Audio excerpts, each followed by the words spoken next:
નમસ્કાર વિદ્યાર્થી મિત્રો, વેલકમ ટુ માસ્ટર કી પાઠશાલા। તો ફરી વખત આપણે આપણી ઇતિહાસની મોડર્ન ઇન્ડિયાની આધુનિક ભારતની સિરીઝમાં પાછા કન્ટિન્યુ કરીએ। છેલ્લા લેક્ચરની અંદર આધુનિક ભારતમાં યુરોપિયન પ્રજાના આગમનમાં આપણે ફ્રેન્ચ પ્રજા સુધી ભણ્યા હતા કે ભારતમાં આવનારી છેલ્લી યુરોપિયન શક્તિશાળી જો પ્રજા હોય તો કઈ હતી? ફ્રેન્ચો હતા। યસ, 1664માં યાદ કરો, એ ફ્રેન્ચ ઈસ્ટ ઇન્ડિયા કંપનીની સ્થાપના થઈ હતી કે જેણે 1668માં ભારતમાં પ્રથમ વ્યાપારી કોઠી સુરત ખાતે સ્થાપી। તો એ જ ફ્રેન્ચો છે કે જેને અંગ્રેજો સાથે જે યુદ્ધો થયા, જેને ઇતિહાસમાં આપણે મહત્વના શું કહીએ? કર્ણાટક વિગ્રહ, કર્ણાટક યુદ્ધ તરીકે ઓળખીએ છીએ। યસ, આજનો લેક્ચર સૌથી વધારે યુદ્ધોનો છે અને આ યુદ્ધો એકાદું તો હોય જ છે મહત્વનું, જેમ કે કર્ણાટક 3 વિગ્રહ ભણશું, વાંદીવાસનું યુદ્ધ ભણશું, 1756ની બ્લેક હોલની ઘટના ભણશું, 1757નું પ્લાસીનું બેટલ ભણશું, 1759નું બેદારાનું યુદ્ધ છે, 1700 એમ કહી શકાય કે 64ની અંદર છે એ બક્સરનું બેટલ છે। તો આ બધા મહત્વના યુદ્ધો છે એ આપણે ભણવાના છે। તો સૌ પ્રથમ ભારતની અંદર જે ફ્રેન્ચો અને અંગ્રેજો વચ્ચે જે લડાઈ થઈ છે એને આપણે નામ આપ્યું છે કર્ણાટક વિગ્રહ। અને જ્યારે આ લોકોની યુદ્ધની શરૂઆત થઈ હતી ક્યાં? તો કે એના યુરોપની અંદર શરૂઆત થઈ હતી અને ત્યાં આ બે પ્રજાતિઓનો વિદ્રોહ છે એ શરૂ થયો હતો। કોનો? તો કે અંગ્રેજો અને ફ્રેન્ચોનો। એમ કહેવાય કે ઓસ્ટ્રિયાના જે ઉત્તરાધિકાર માટેનું જે યુદ્ધ ચાલતું હતું અને એના કારણે આ યુદ્ધની અહીંયા છે એ શરૂઆત થાય છે।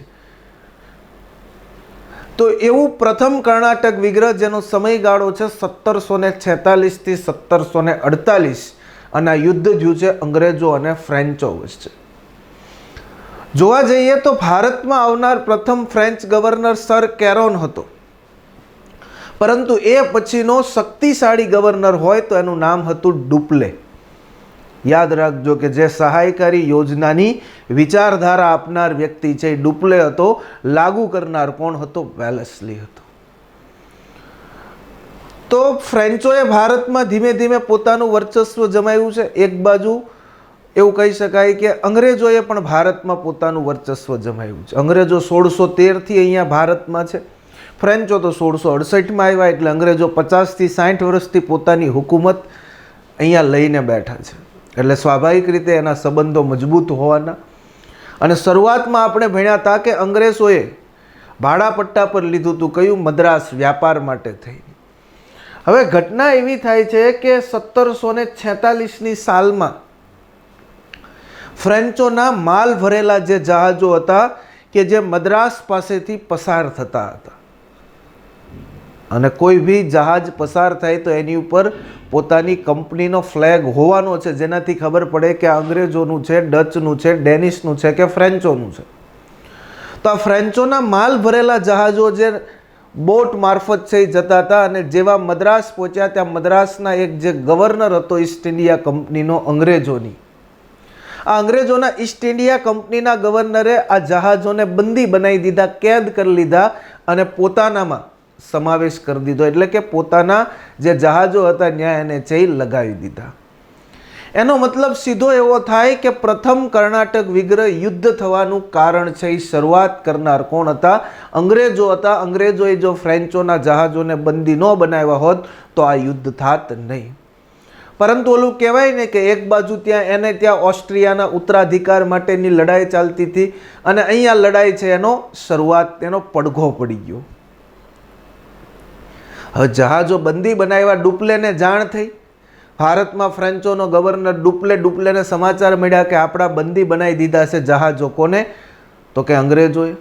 જેથી ડુપ્લે પોતાના જહાજોને બચાવવા માટે પોતાના સૈન્યને લઈને જાય છે અને સીધો મદ્રાસ ઉપર હુમલો કર્યો, અને ઘટના એવી થઈ કે મદ્રાસ છે એ ડુપ્લેએ જીતી લીધું। સાહેબ, કેવો શક્તિશાળી ગવર્નર હશે કે જેણે મદ્રાસ એક ઘાએ છે એ જીતી લીધું, અને અહીંયા ફ્રેન્ચોનો દબદબો ભારતમાં છે એ જો। હવે ઘટના એવી થઈ કે 1746માં જે ડુપ્લે દ્વારા મદ્રાસ જીતાયું, પરંતુ એ મદ્રાસ તો અંગ્રેજોએ ભાડાપટ્ટા પર લઈને આવ્યા હતા, એનું ઘરનું નહોતું, એટલે સૌથી મોટી તકલીફ એવી થઈ કે જેમ આપણને કોઈ કે રેન્ટ ઉપર ઘર આપ્યું હોય ને આપણે એની ઉપર લોન લઈ લીધી હોય, તો મકાન માલિકને શું સમજવાનું? મદ્રાસ તો અંગ્રેજોનું નહોતું, હતું કોઈક માલિકનું, અને એટલા માટે હવે મદ્રાસ એને પાછું છે એ આપવું પડશે. સામેવાળાની સામું જોઈને મદ્રાસ આપવું પડશે, અંગ્રેજોની સામું જોઈને નહીં. અને ત્યાં ડુપ્લેએ 1748માં પાછું પોંડિચેરી ઉપર હુમલો કર્યો. અને આમ આ કર્ણાટક વિગ્રહની અંદર ડુપ્લે શક્તિશાળી સાબિત થયો. એટલા માટે મદ્રાસ પાછું આપવા માટે જે સંધિ થઈ એનું નામ છે એક્સલા-શાપેલ સંધિ. આપણને સીધો સવાલ પૂછાય કે પ્રથમ કર્ણાટક વિગ્રહના અંતે કઈ સંધિ થઈ હતી? એક્સલા-શાપેલ સંધિ થઈ હતી, કે જેમાં ડુપ્લેએ મદ્રાસ પાછું આપ્યું, અને મદ્રાસ પાછું આપ્યું જેના બદલામાં અંગ્રેજો એને ક્યુબેકનો વિસ્તાર છે એ થોડો ઘણો પાછો આપ્યો, અને આ સમાધાન થયું, સંધિ થઈ, જેને કહેવામાં આવે છે એક્સલા-શાપેલ સંધિ. અને આ જ પ્રથમ કર્ણાટક વિગ્રહ માટે શબ્દ છે. તમને સીધું પૂછાય કે સેન્ટ ટોમનું યુદ્ધ ભારતમાં કઈ સાલમાં થયું હતું? તો 1746 થી 48, એટલે કે પ્રથમ કર્ણાટક વિગ્રહનું બીજું નામ કયું છે? સેન્ટ ટોમનું યુદ્ધ છે એ કહેવાય છે. પહેલો કર્ણાટક વિગ્રહ 1746 થી 48, બીજો કર્ણાટક વિગ્રહ એના જ પછીના સાલથી 1749 થી 53 સુધી થાય છે. અને એની શરૂઆત છે એ આ કોઈ અંગ્રેજો અને ફ્રેન્ચો વચ્ચે નહોતી, પરંતુ એ છે એ હૈદરાબાદ માટે સંઘર્ષ હતો. ત્રણે ત્રણ કર્ણાટક વિગ્રહમાં એવું કહેવાય છે કે પ્રથમ અને ત્રીજા કર્ણાટક વિગ્રહની અંદર અંગ્રેજો છે એ શક્તિશાળી રહ્યા છે, પરંતુ છતાં એની છે એ હાર થઈ, ત્રીજામાં તો જીતી જાય છે. અને બીજા કર્ણાટક વિગ્રહની અંદર ક્યાંક ફ્રેન્ચો છે એ પોતે પોતાનું વર્ચસ્વ સાબિત કરે છે. હવે બીજા કર્ણાટક વિગ્રહની ઘટના છે એ હૈદરાબાદની છે, અને એવું કહેવાય છે કે હૈદરાબાદનો નિઝામ, જેનું નામ હતું આસફ જહાં. શું નામ હતું? આસફ જહાં. હૈદરાબાદનો નિઝામ આસફ જહાંનું મૃત્યુ થાય છે, અને મૃત્યુ થાય છે ત્યારે એના પુત્ર અને પૌત્ર વચ્ચે ગાદી માટે સંઘર્ષ થાય છે. એટલે કે મુઝફ્ફર જંગ અને નાસિર જંગ વચ્ચે ગાદી માટેની એક વર્ચસ્વની લડાઈ શરૂ થઈ, જેમાં મુઝફ્ફર જંગ છે અને નાસિર જંગ છે, એની બે પાસે એક એક પ્રજાતિ છે. એવું કહી શકાય કે અહીંયા નાસિર જંગ છે એને મદદ લીધી કોની? તો કે અંગ્રેજોની.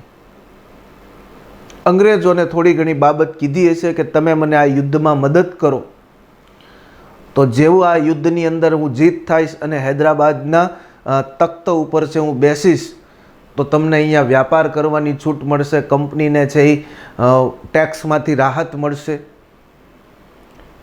તો નાસિર જંગે અંગ્રેજોની ઈસ્ટ ઇન્ડિયા કંપનીનો હાથ પકડ્યો. તો મુઝફ્ફર જંગ પાસે હવે ફ્રેન્ચો સિવાય કોઈ વધ્યું નથી કે જેની પાસે સમર્થન મેળવવું પડશે. એટલે મુઝફ્ફર જંગે ફ્રેન્ચોનો હાથ પકડ્યો.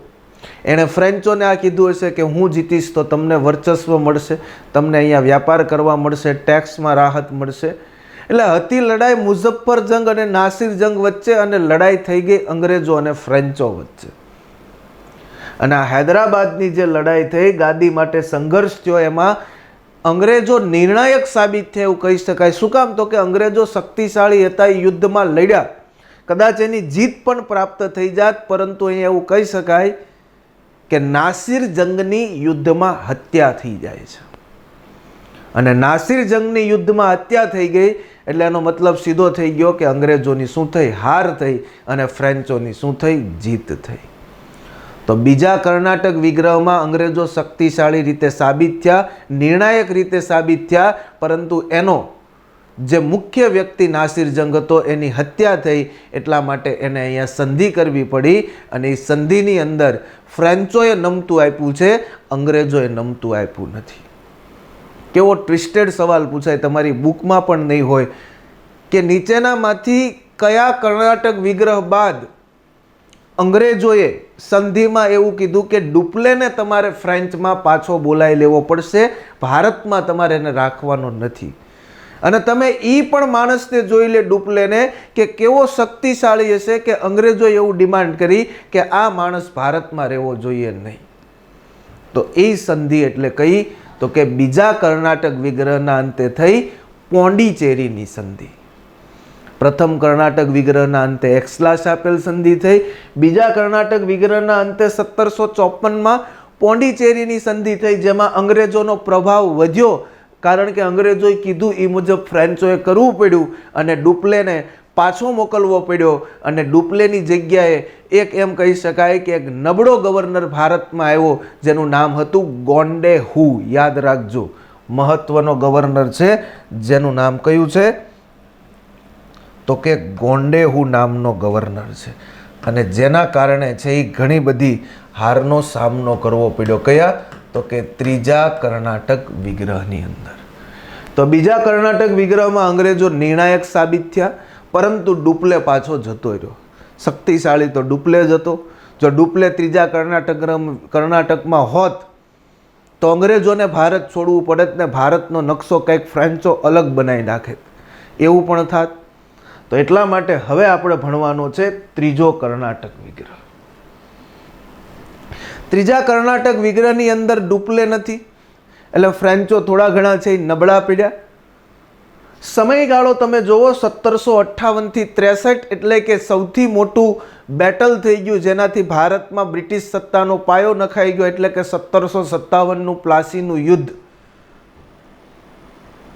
તમને સવાલ પૂછાય કે નીચેનામાંથી 1757ના પ્લાસીના યુદ્ધ બાદ બ્રિટિશ ઈસ્ટ ઇન્ડિયા કંપનીને કયા ક્ષેત્રમાં વ્યાપાર કરવા માટેની અનુમતિ મળી અથવા કયા ક્ષેત્ર મળ્યા, તો એની અંદર આવશે બંગાળ અને ઓડિશા. તો 1757ના પ્લાસીના યુદ્ધ બાદ રોબર્ટ ક્લાઇવ શક્તિશાળી બન્યો હતો અને 1758 થી 63માં ત્રીજો કર્ણાટક વિગ્રહ થયો. એટલે આ જ શક્તિશાળી ફોજના કારણે એને અહીંયા ચડાઈ કરી અને 1758માં આ ફ્રેન્ચ ગવર્નર વડે પોંડિચેરી નજીક જે હતો, જેનું નામ છે ફોર્ટ સેન્ટ ડેવિસ, એને જીતવામાં આવ્યો. પરંતુ 1760ના રોજ જે ઇતિહાસમાં યુદ્ધ થયું, જેનું નામ છે વાંડીવાસનું યુદ્ધ. ક્યાંક વાંદીવાસ શબ્દ હશે, ક્યાંક વાંડીવાસ હશે. શબ્દ બે એક જ છે, એ દડાનો દ આવે કે ડગલાનો ડ આવે. આપણે એટલું યાદ રાખવાનું છે કે વાંદીવાસનું યુદ્ધ કઈ સાલમાં થયું, તો કે 1760ની સાલમાં યુદ્ધ થયું. તમને એવો સવાલ પૂછાય કે વાંદીવાસના યુદ્ધની અંદર ફ્રેન્ચનો ગવર્નર છે એ કોણ હતો અને અંગ્રેજોનો ગવર્નર છે એ કોણ હતો, કોના સમયમાં છે આ યુદ્ધ થયું, કયા બે ગવર્નરનો વચ્ચે છે આ યુદ્ધ થયું. તો આ સવાલ પૂછાય તો ખાસ છે યાદ રાખજો કે એની અંદર આવશે આયરકૂટ. આયરકૂટ એવું નામ હતું અને સામે ગવર્નર હતો જેનું નામ છે કાઉન્ટ ડી લાલી. તો આયરકૂટ અને કાઉન્ટ ડી લાલી વચ્ચેનું જે યુદ્ધ થયું 22 જાન્યુઆરી 1760ના રોજ, વાંદીવાસનું યુદ્ધ. અને આ યુદ્ધની અંદર ફ્રેન્ચો છે એની હાર થાય છે. અને ફ્રેન્ચોની હાર થતાં અંગ્રેજોએ અહીંયા શક્તિશાળી પોતાને છે એ સાબિત કર્યા અને અંગ્રેજોએ કીધું કે હવે ફ્રેન્ચોને ભારતમાં માત્ર ને માત્ર વ્યાપાર કરવાનો જ અધિકાર મળશે, આર્મી કે સૈન્ય રાખવાનો અધિકાર મળશે નહીં. અને એના માટે જે સંધિ થઈ એનું નામ છે પેરિસની સંધિ.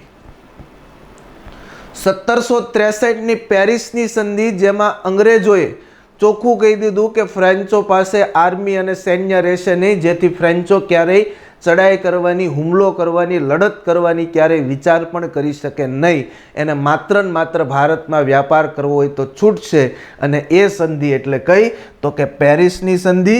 અને ફ્રેન્ચોને આર્મી અને સૈન્ય રાખવાની મનાઈ અને કિલ્લેબંધીની મનાઈ. ટૂંકમાં ફ્રેન્ચોને છે એ ભારતમાં માત્ર ને માત્ર એમ કહી શકાય કે વ્યાપાર કરવા માટે થઈને છે અહીંયા મજબૂર કરી દીધા. બાકી એનું શાસન કરવાનું સપનું છે એ રોડાઈ ગયું. કોના કારણે? ડુપ્લેના કારણે. જો અહીંયા ડુપ્લે હોત તો ક્યારેય પરિસ્થિતિ આવી બને નહીં. તો એટલા માટે યાદ રાખજો કે આ યુદ્ધ થયું. આ યુદ્ધમાં કયા બે ગવર્નર હતા? ક્યાંક તમને મેં કીધું કે એનું નામ આયરકૂટ હશે, ક્યાંક એનું નામ છે એ અમરકૂટ હશે, અને એની સામે જે ગવર્નર હતો જેનું નામ છે કાઉન્ટ ડી લાલી.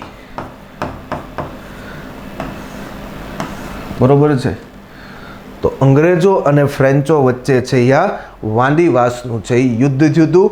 આ બે ગવર્નરના એટલે કે આ સૈનિકોના નામ તમારે છે યાદ રાખવાના તો ત્રીજા કર્ણાટક વિગ્રહ બાદ ફ્રેન્ચો છે એનું વર્ચસ્વ ખતમ થયું અને અંગ્રેજોનું વર્ચસ્વ અહીંયા વધી ગયું. ફરી વખત કહી દઉં, પહેલો કર્ણાટક વિગ્રહ 1746 થી 48, પ્રથમ કર્ણાટક વિગ્રહના અંતે કઈ સંધિ? એક્સલા-શાપેલ સંધિ. બીજો કર્ણાટક વિગ્રહ 1749 થી 54, કઈ સંધિ? તો કે પોંડિચેરીની સંધિ.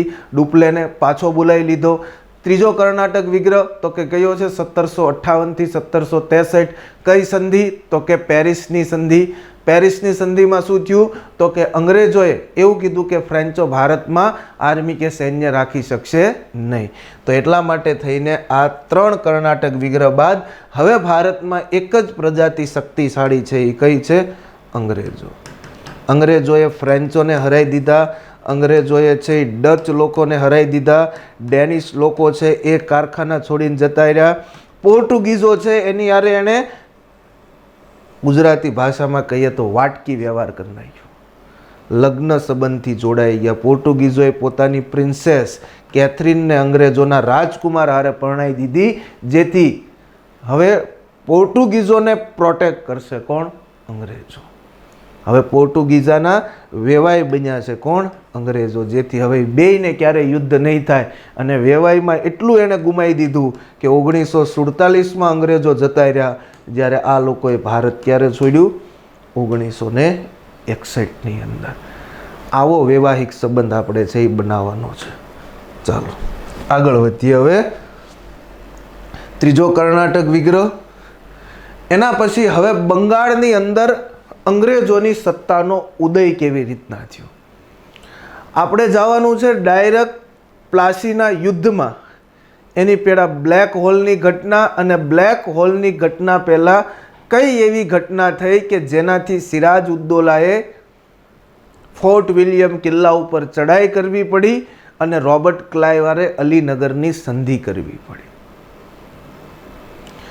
તો વાત કરીએ તો બંગાળનો નવાબ જે સિરાજ ઉદ્દૌલા છે, આ સિરાજ ઉદ્દૌલા છે એ ડાયરેક્ટ ગાદી ઉપર આવ્યો નથી. જેને પણ આપણે ઇતિહાસમાં જોશું કે કોનો દોહિત્ર હતો, કે જેને સત્તા કેવી રીતના મળી, કઈ કઈ રીતના છે એ આવ્યા, એની વાત કરશું.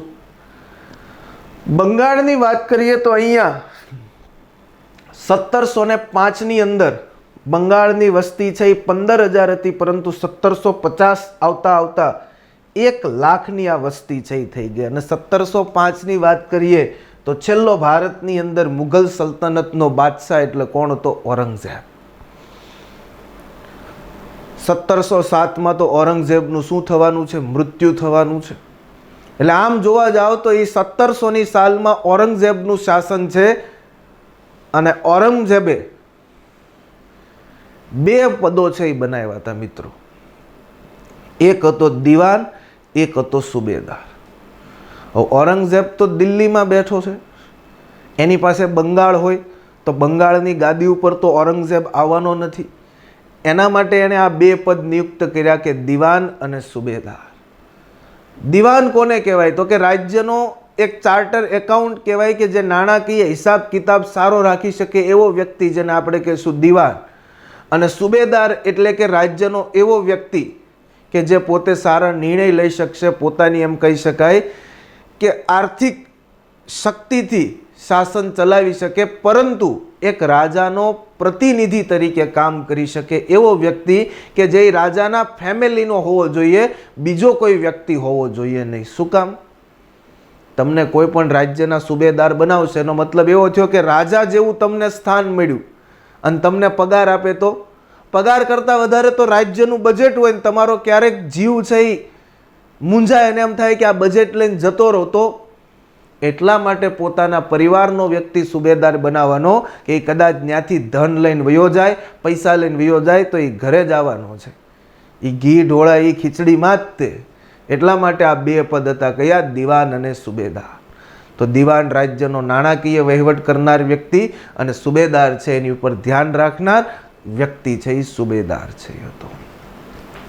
તો ઔરંગઝેબના શાસન દરમિયાન 1700ની સાલમાં બંગાળના સુબેદાર તરીકે નિયુક્ત થાય છે, જેનું નામ છે મુર્શિદ કુલી ખાન. યાદ રાખજો, ઔરંગઝેબે 1700ની સાલમાં મુર્શિદ કુલી ખાનને બંગાળનો શું બનાવ્યો? સુબેદાર. એનો મતલબ એવો થયો કે બંગાળના રાજા જેવું પદ આપ્યું. કોને? મુર્શિદ કુલી ખાનને પદ આપ્યું. અને પછી ઔરંગઝેબને શાંતિ હતી. શું કામ? તો કે આપણે હમણાં પિક્ચર જોયું ને છાવા, કે 1687 પછી મરાઠાઓની શક્તિ છે એ થોડી ઘણી શાંત થઈ સંભાજીની ને એની, એટલે ઔરંગઝેબ શાંતિથી જીવી શક્યો. નકર તો ત્યાં સુધી ઔરંગઝેબ પણ નિર્ણય નહોતો કરી શકતો કે મારે ક્યાં હંતાવાનું છે. તો એટલા માટે થઈને બંગાળનો સુબેદાર છે એ મુર્શિદ કુલી ખાન છે એ આવ્યો. અને પછી તો ખબર જ છે કે 1707માં ઔરંગઝેબનું મૃત્યુ થયું. એટલે સંભાજી કહીને ગયા હતા કે જ્યાં સુધી ઔરંગઝેબ તું છો ત્યાં સુધી જ તારી આ સલ્તનત છે, પરંતુ મારી સલ્તનત તો કાયમ છે મરાઠાઓની. અમારી સ્વરાજની કોઈ એમ કહી શકાય કે સોચને તમે મિટાવી શકવાના નથી. તો એટલા માટે અહીંયા 1717ની સાલમાં ફરુખશિયરે પોતાને બંગાળના દિવાન જાહેર કર્યા અને મુર્શિદ અલી ખાને પોતાની રાજધાની ઢાકાથી મુર્શિદાબાદ ખસેડી. એટલે કે મુર્શિદ અલી ખાન છે એણે પોતે ક્યાંક બળવો કર્યો અને પોતે બંગાળમાં જબરદસ્તીથી પોતાનું સામ્રાજ્ય સ્થાપી દીધું કે હવે હું સુબેદાર નહીં, પોતે રાજા રહેશે. એવો મુર્શિદ કુલી ખાને છે દબદબો અહીંયા રાખી દીધો. અને મુર્શિદ કુલી ખાને છે એ ખેડૂતો માટે એક લોન બહાર પાડી હતી જેનું નામ છે ટકાવી નામની લોન. ક્યાંક ટ શબ્દ હશે, ક્યાંક ટપાલીનો ટ શબ્દ હશે, બે એક જ છે. ટકાવી ઋણ, ટકાવી લોન, ટકાવી ઋણ, ટકાવી લોન. આના માટે ગુજરાતી હિન્દીમાં આવા શબ્દ છે. ખેડૂતો માટે ટકાવી નામની લોન બહાર પાડનાર વ્યક્તિ છે એ કોણ હતો? મુર્શિદ કુલી ખાન હતો. જેમ કે જમીનના બદલામાં પૈસા આપવા, ખેડૂતો પૈસા ન આપી શકે તો જમીન હડપી લેવી. અને આ બધી કામગીરીથી પ્રજામાં એનો છે એ રોષ ફેલાયો અને પ્રજાએ છે એ હુલ્લડ કર્યું. એટલા માટે અહીંયાથી પોતાની રાજધાની બંગાળની ઢાકા છોડીને ક્યાં જતો રહ્યો? મુર્શિદાબાદ. અને એટલા માટે હવે એ જવાબદારી આવી એના પુત્ર ઉપર જેનું નામ હતું અલીવર્દી ખાન. એટલે લોકોને હેન્ડલ કરવા પડશે. કોને? અલીવર્દી ખાન. તો એટલા માટે અહીંયા અલીવર્દી ખાન છે એ હવે આ સુલતાન પદે બેસ્યા, જેને ક્યારે ખબર નહોતી કે કેવી રીતના કારોબાર ચલાવવો જોઈએ. બરોબર છે. છતાં પણ અલીવર્દી ખાન છે અહીંયા સત્તા ઉપર આવ્યા છે. જમીનનો વિદ્રોહ થતાં રાજધાની ખસેડીને જતા રહે છે. અને આમ મુર્શિદ કુલી ખાન પછી એમ કહી શકાય કે તેનો પુત્ર સરફરાજ ખાન ગાદી ઉપર આવ્યો. સરફરાજ ખાન છે એ ગાદી ઉપર બેઠા પછી એમ કહી શકાય કે એણે બિરુદ ધારણ કર્યું હતું જેનું નામ છે આલમ ઉદ્દૌલા હૈદર જંગ, જે ક્યારેય પૂછાવાનું નથી એટલે એને યાદ પણ રાખતા નહીં. એનો કાર્યકાળ પણ 1 જ વર્ષનો હતો અને 1 જ વર્ષમાં એણે છે એ શાસન સંભાળ્યું. પરંતુ 1739માં અલીવર્દી ખાને છે એ સરફરાજ ખાનને છે એ હટાવીને પોતે બંગાળનો નવાબ બન્યા. અને આ સમય દરમિયાન સમયે જે મરાઠાઓ છે એના રઘુનાથ રાવના નેતૃત્વમાં બંગાળ ઉપર 5 વખત શું થઈ હતી? તો કે ચડાઈ થઈ હતી, હુમલો થયો હતો. છતાં પણ અલીવર્દી ખાને પોતે છે એ ટકાવી રાખ્યું હતું. મરાઠાઓ સાથે એક બાજુ શાંતિ સ્થાપવા માટે, એકાધિકાર છે એ નાબૂદ કરવા માટે, અને આ માટે એણે ઓરિસ્સા એટલે કે ઓડિશા અને મહેસૂલ વસૂલાતના અધિકારો મરાઠાને આપવામાં છે એ આવ્યા હતા કે જેથી એક બાજુ છે એને છે એ સલામતી મળે. અલીવર્દી ખાનના શાસનકાળ દરમિયાન અંગ્રેજોને જે ભાડા પટ્ટા પર આપ્યો તો કિલ્લો જેનું નામ છે ફોર્ટ વિલિયમ કિલ્લો. તાજેતરમાં ફોર્ટ વિલિયમ કિલ્લાનું નામ બદલીને વિજય દુર્ગ કરવામાં આવ્યું. કરંટ અફેર્સમાં સવાલ પૂછાય તો ફોર્ટ વિલિયમ કિલ્લાનું નામ બદલીને શું કરવામાં આવ્યું છે? વિજય દુર્ગ કરવામાં આવ્યું છે. તો અલીવર્દી ખાએ જે અંગ્રેજોની કંપનીને ફરમાન અને દસ્તક જે ભાડા પેટે છે એ આપ્યો તો ફોર્ટ વિલિયમ કિલ્લો, કે જેની મરામતના બાને અંગ્રેજોએ એની કિલ્લેબંધી કરવાની શરૂઆત કરી. એટલે કે રિનોવેશન કરવાને બદલે ફરતે દિવાલ ચણવાની શરૂઆત કરી અને અહીંયા છે એ મંજૂરી લીધી નહોતી સિરાજ ઉદ્દૌલાની. એટલા માટે આ બધી માથાકૂટ થઈ હતી જે આગળ આપણે ભણશું.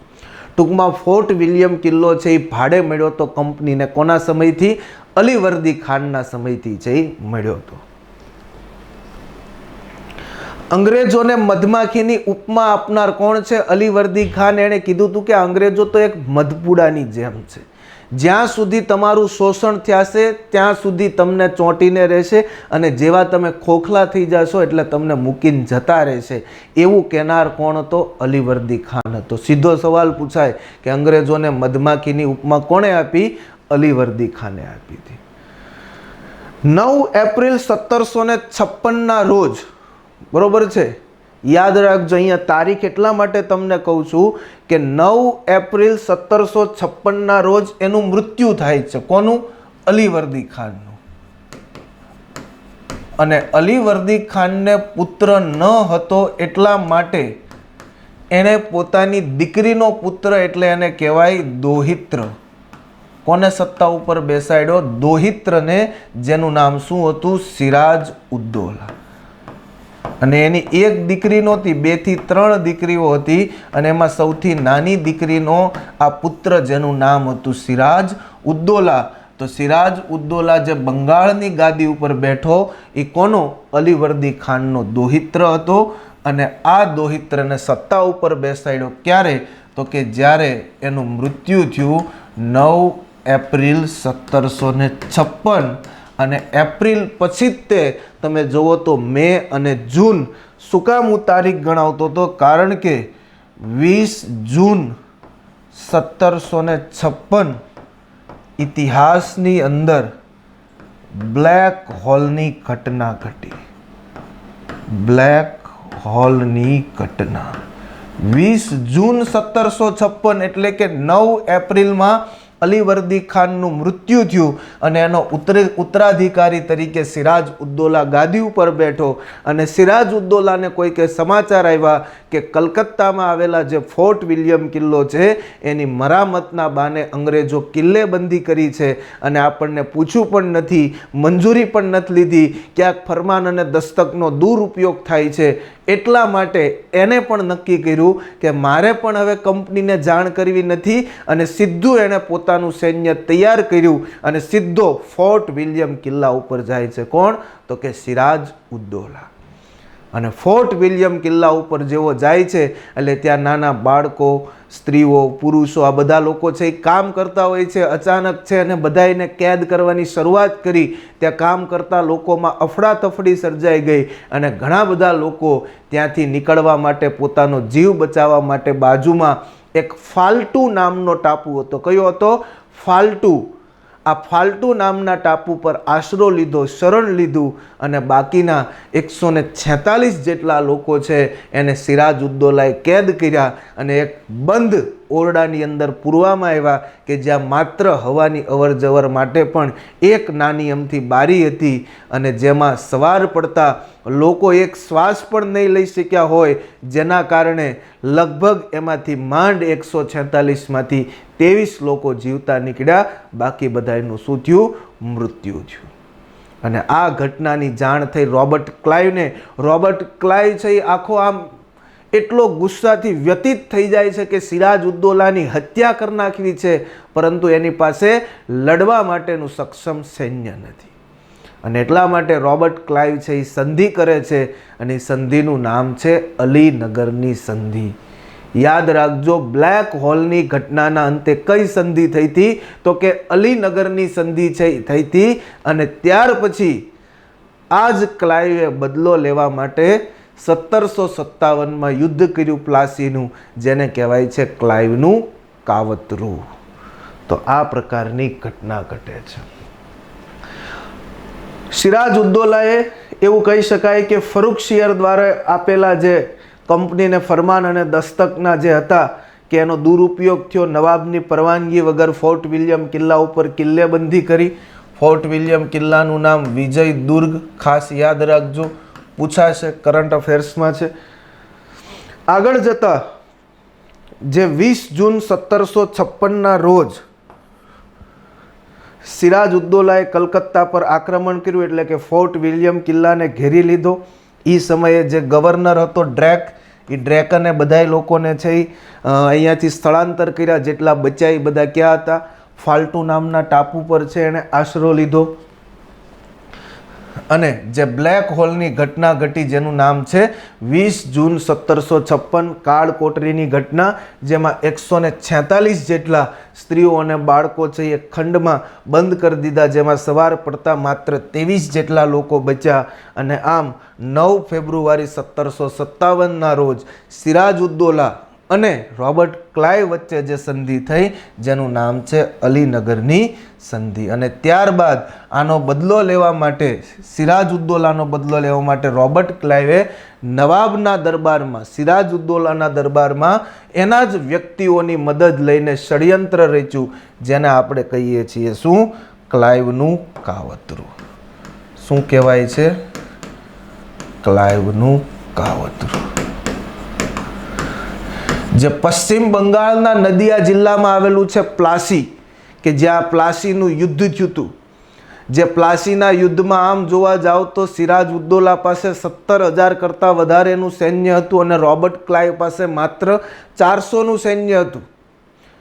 400 લોકોને જો 4 જણા પકડી રાખે તોય 16,000માં છે એ પૂરું થઈ જાય અને યુદ્ધ ન થાય, યુદ્ધનો વિરામ ન્યા થઈ જાય. ખાલી યુદ્ધમાં 1 જણાને 4 જણા પકડી રાખે ને રોબર્ટ ક્લાઇવના, તોય સિરાજઉદ્દૌલા જીતી જાય. પરંતુ ઘર ફૂટે ઘર જાય, આપણી કહેવત છે.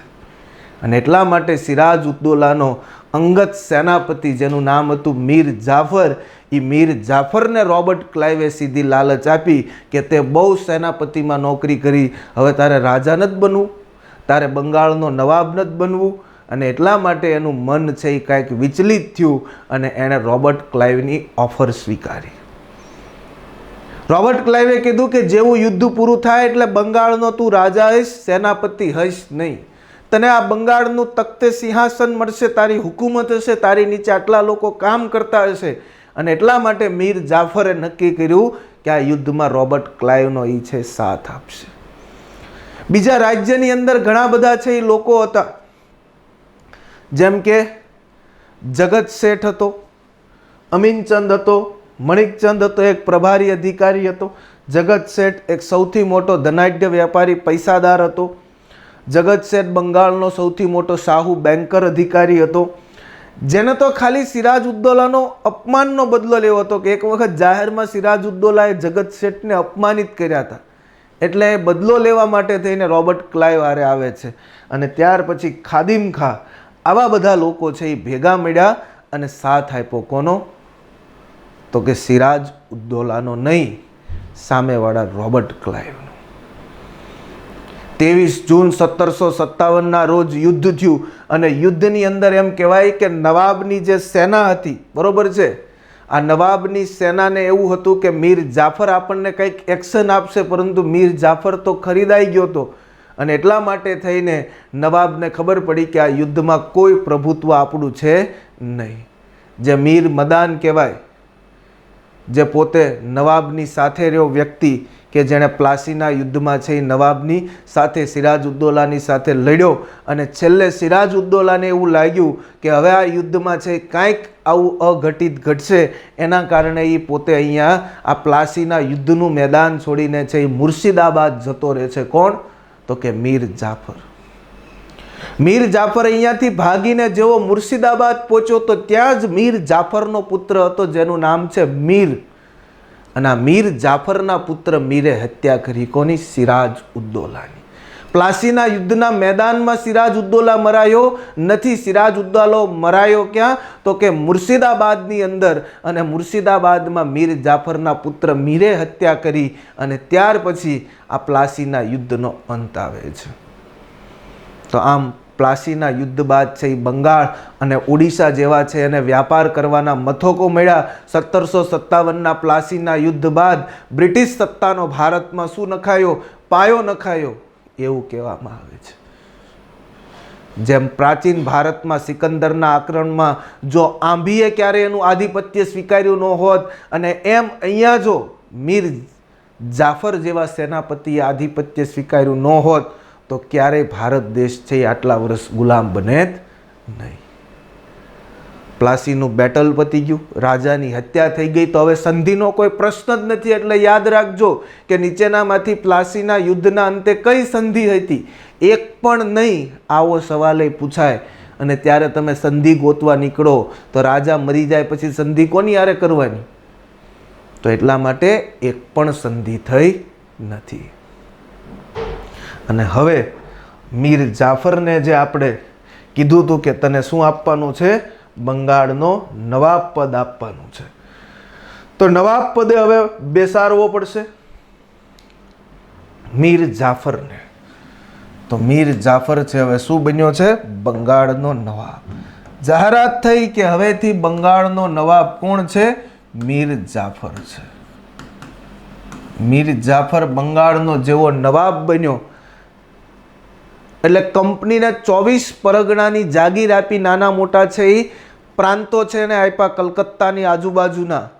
અને રોબર્ટ ક્લાઇવને વ્યક્તિગત 1.85 કરોડ સમથિંગ, જેને ઇતિહાસમાં 2 કરોડ દર્શાવ્યા છે કે ક્લાઇવને વ્યક્તિગત એણે 2 કરોડ રૂપિયા આપ્યા. કેટલો એ માણસ ખુશ હતો કે જેણે ક્લાઇવને 2 કરોડ રૂપિયા આપ્યા અને કંપનીને 24 પરગણાની જાગીર. એટલે ક્લાઇવનો કંપનીમાં વિરોધ થયો. હવે ક્લાઇવનો પગાર લાખોમાં નથી ને ક્લાઇવને 2 કરોડ રૂપિયા જો ભેટમાં મળશે, ગિફ્ટમાં મળશે તો ક્લાઇવ થોડો ગવર્નરની નોકરી કરશે. અને એટલા માટે કંપનીની અંદર વિરોધ થયો. એટલે કંપનીમાં નવો નિયમ બન્યો કે ભારતના કોઈ પણ રાજા જો આવી તમને ગિફ્ટ આપશે, ભેટ આપશે, સોગાદો આપશે તો એ તમારી વ્યક્તિગત માલિકીની નહીં ગણાય. એ પૈસા કે એ ભેટ છે એ કંપનીના ખાતામાં જશે. તો ભેટ સોગાદ પર પ્રતિબંધ આવ્યો હતો ક્લાઇવને રૂપિયા મળ્યા પછી. મીર જાફર છે એ સત્તા ઉપર આવ્યો, બંગાળનો નવાબ બન્યો. પરંતુ આપણે કીધું મુજબ કે આ કેવો નવાબ હતો? કઠપૂતળી વાળો નવાબ હતો. સત્તા તો કોના હાથમાં હતી? ક્લાઇવના હાથમાં. તો ખાલી એક પ્યાદું છે, મોહરું છે શતરંજનું કે જેને ક્લાઇવ જેમ હલાવે એમ હાલવાનું છે. અને એટલા માટે પછી એને અફસોસ થયો કે હું બંગાળનો નવાબ છું પરંતુ કઠપૂતળી વાળો લોકોની નજરમાં હું નવાબ છું, પરંતુ હું ખુદ અનુભવું છું કે મારી પાસે નવાબની કોઈ સત્તા છે નહીં. ને એટલા માટે એણે ડચ લોકો સાથે સારા સંબંધ બાંધ્યા કે ડચ લોકોની મદદથી આ ક્લાઇવને હરાવીને પાછો બંગાળનો હું સ્વતંત્ર નવાબ બનીશ. પરંતુ એ ક્લાઇવ હતો, એને ખબર પડી કે આ ડચ લોકો સાથે સારા સંબંધ છે એટલે ડચ લોકો ઉપર સીધી ચડાઈ કરી દીધી હતી, જેને આપણે કહીએ છીએ 1759નું બેદારાનું યુદ્ધ. બેદારાનું યુદ્ધ જેને કહેવાય હુગલીનું યુદ્ધ. કોની કોની વચ્ચે થયું? તો કે અંગ્રેજો અને ડચ લોકો વચ્ચે. કોની હાર થઈ? તો કે ડચ લોકોની હાર થઈ. અને ત્યાર પછી મીર જાફર છે ગાદી ઉપરથી શું થયો? પદભ્રષ્ટ થયો. મીર જાફર ગાદી ઉપરથી પદભ્રષ્ટ થયો. એટલા માટે હવે બેસાડ્યો કોને? મીર કાસિમને. કોને બેસાડ્યો ગાદી ઉપર? મીર કાસિમને. મીર કાસિમ ખુશ હતો, બરોબર છે.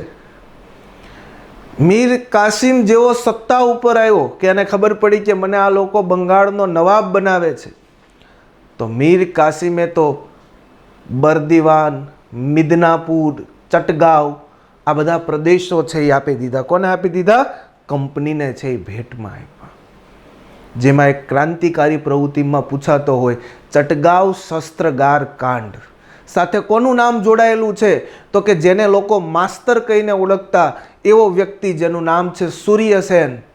અને આ સૂર્યસેને જે આખી આર્મી ઊભી કરી હતી, ઇન્ડિયન રિપબ્લિક આર્મી, અને એણે આ શસ્ત્રગાર ઉપર હુમલો કર્યો હતો કે જ્યાં અંગ્રેજો પોતાના શસ્ત્રો સંતાડતા હતા અને આખું ખતમ કર્યું હતું.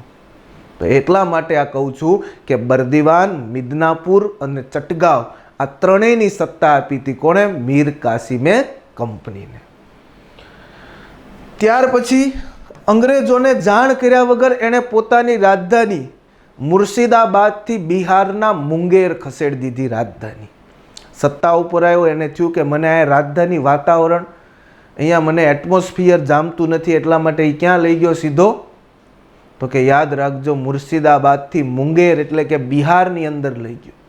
ત્યાં ભારતના વેપારીઓ મળવા આવ્યા કે મીર કાસિમને કે નવાબ તમે કંઈક કરો, આટલો બધો ટેક્સ ન હોય, કંઈક ઘટાડો, તમે ભારતના લોકોને લૂંટવાનું કામ કરો હોય. એટલે એણે ભારતના વેપારીઓને ટેક્સમાંથી મુક્તિ આપી દીધી. ચાલો કાલથી ટેક્સમાંથી મુક્તિ, જેમ સરકારે તમને 12 લાખ સુધી ટેક્સની રાહત આપી છે એટલા માટે, તો એને પણ ટેક્સની મુક્તિ આપી અને એની જાણ થઈ કોને? રોબર્ટ ક્લાઇવને.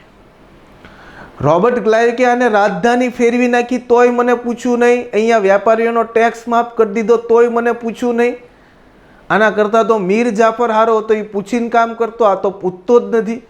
તો મીર કાસિમ થોડો પૂછે, અને હું છું, હું નવાબ છું, રાજાને થોડા કોઈને પૂછીને લેવાના હોય નિર્ણય.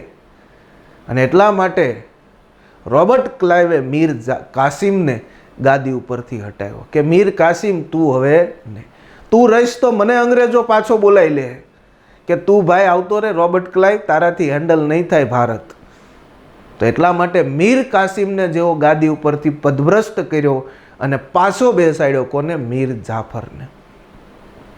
એટલે મીર કાસિમનું સ્વમાન ગવાણું, કુછ ભી કરને કા, ઈગો હટ નહીં કરને કા.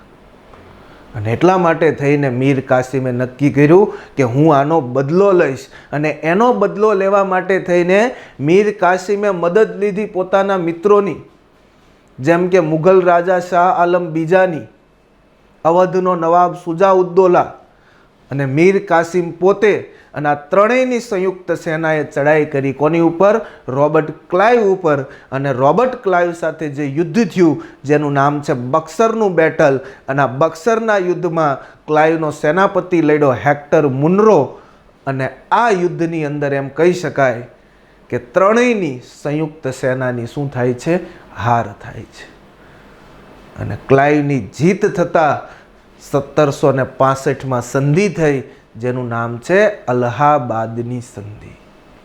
અને આ અલ્હાબાદની સંધિમાં અંગ્રેજોને બંગાળ, બિહાર અને ઓરિસ્સાની દીવાની સત્તા પ્રાપ્ત થાય છે. યાદ રાખજો, કેવી સત્તા પ્રાપ્ત થઈ? દીવાની સત્તા પ્રાપ્ત થાય છે.